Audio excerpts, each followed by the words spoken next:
वेलकम करते हैं आपको अपने चैनल में। कैसे हैं आप सब? ठीक हैं, खैरियत से हैं?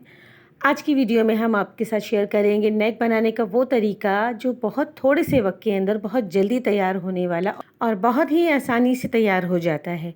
आप भी बना सकते हैं, लेकिन उस सबसे पहले चैनल पर नए हैं तो चैनल को सब्सक्राइब कीजिए। वीडियो पसंद आती है तो थम्स अप कीजिए।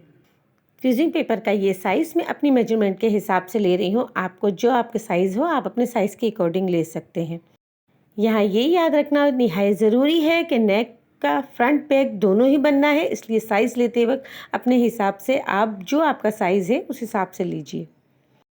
ज़रूरी है कि आप वीडियो को एंड तक ज़रूर वॉच करें ताकि आपको इसमें इम्पॉर्टेंट बहुत सारी अच्छी टिप्स स्टिचिंग से रिलेटेड मिलती रहेगी। मेरी पूरी कोशिश होती है कि अपनी वीडियो में इंतहाई ईजी तरीके से आपको समझा सकूं ताकि आपके लिए कटिंग स्टिचिंग निहायत ईजी हो जाए। तो इसके लिए ज़रूरी है कि आप वीडियो को एंड तक देखा करें और लाइक बनता है। अगर आपको लगता है कि आपको वीडियो अच्छी लगती है तो लाइक किया करें और चैनल पर नए हो तो सब्सक्राइब भी किया करें। साथ ही बेल के बटन को भी प्रेस किया करें ताकि आपको आने वाली वीडियो की नोटिफिकेशन वक्त पर मिला करें।